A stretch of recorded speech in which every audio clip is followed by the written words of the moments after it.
بسم اللہ الرحمن الرحیم۔ ناظرین، اس وقت سپریم کورٹ آف پاکستان سے بڑی خبر سامنے آ گئی ہے، اور یہ خبر پی ڈی ایم کی حکومت کے لیے بری، جبکہ پاکستان تحریک انصاف کی حکومت کے لیے ایک اچھی خبر ہے۔ اور خبر یہ ہے کہ chief justice of Pakistan Umar Ata Bandial نے الیکشنز کے حوالے سے آج خود نوٹس لیا ہے، جس کی سماعت 23 فروری کو دن 2 بجے ہوگی۔ ناظرین، کیونکہ پی ڈی ایم کی جو حکومت ہے اس وقت، اس نے یہ رٹ لگائی ہوئی تھی کہ ہم نے الیکشن نہیں کروانے، جبکہ کے پی کے اور پنجاب کی اسمبلیاں تحلیل ہو چکی ہیں اور قانونی طور پر جو ہے 90 دن کے اندر الیکشن کروانے ہوتے ہیں، لیکن حکومت کی جانب سے بار بار بہانے بنائے جا رہے تھے۔ کبھی یہ کہا جا رہا ہے کہ ہم ابھی الیکشنز کروانے کے لیے تیار نہیں ہیں، کبھی پاکستان کی جو معیشت ہے اس وقت اس چیز کو افورڈ نہیں کر سکتی کہ پاکستان میں الیکشن کروائے جائیں، کبھی یہ کہا جاتا ہے کہ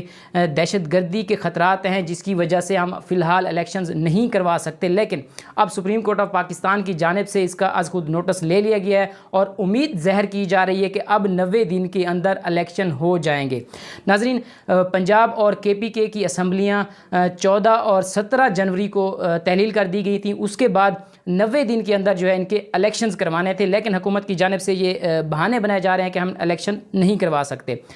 ناظرین، 16 فروری کو سی سی پی او لاہور کے تبادلے کے کیس کی سماعت چل رہی تھی، جس میں 2 رکنی بینچ نے چیف جسٹس آف پاکستان سے یہ اپیل کی تھی کہ وہ آج خود نوٹس لیں الیکشنز کے معاملے پر، اور پاکستان میں جو پنجاب اور کے پی کے کی اسمبلی ہے اس میں الیکشن کروایا جائے، جس پر آج سپریم کورٹ کے چیف جسٹس عمر عطا بندیال نے آج خود نوٹس لیا اور 9 رکنی جو ہے وہ لارجر بینچ بنایا ہے، جو اس چیز کی سماعت کرے گا کہ کب الیکشن ہونے ہیں۔ ناظرین، اس سماعت میں 3 بنیادی نکتے ہیں جو زیر سماعت ہوں گے۔ پہلا جو نکتہ ہے وہ انتخابات کی تاریخ دینا کس کی ذمہ داری بنتی ہے، پہلا نکتہ یہ ہے، اور دوسرا نکتہ جو ہے عینی ذمہ داری کس نے اور کب پوری کرنی ہے، اور تیسرا نکتہ یہ ہے کہ وفاق اور صوبوں کی اس حوالے سے کیا عینی ذمہ داری بنتی ہے الیکشنز کے حوالے سے۔ ایک بات تو ناظرین واضح ہے کہ الیکشن کروانا الیکشن کمیشن آف پاکستان کی ذمہ داری ہے۔ آرٹیکل 224(3) کے تحت یہ قانون کہتا ہے کہ الیکشن کمیشن نے الیکشن کروانے ہیں، اور جو صوبائی اور وفاقی ادارے ہیں ان کی ذمہ داری بنتی ہے کہ وہ الیکشن کمیشن کو جتنی بھی ان کی قانونی معاونت ہے وہ فراہم کریں۔ لیکن پاکستان میں اب یہ ہو رہا ہے کہ الیکشن کمیشن الیکشن کی طرف نہیں جانا چاہ رہا۔ جو صوبائی یا وفاقی ادارے ہیں جنہوں نے الیکشن کمیشن کو اس حوالے سے معاونت فراہم کرنی ہے، وہ بھی ہیلے بہانے کرنے میں دیر نہیں کر رہے، بلکہ ہیلے بہانے کر رہے ہیں اور الیکشنز کو جان بوجھ کر جو ہے وہ تاخیر کا شکار کر رہے ہیں۔ لیکن اب یہ ہوگا کہ سپریم کورٹ آف پاکستان نے اس کا از خود نوٹس لے لیا۔ امید ظاہر کی جا رہی ہے کہ اب الیکشن جو ہیں وہ 90 دن کے اندر ہو جائیں گے۔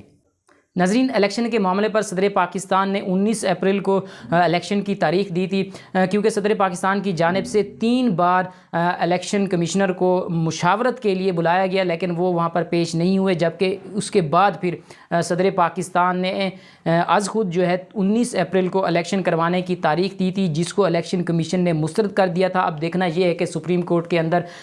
کیا معاملات طے پاتے ہیں اور کب یہ الیکشن ہوں گے، کیونکہ جو پی ڈی ایم کی حکومت ہے وہ یہ چاہ رہی ہے کہ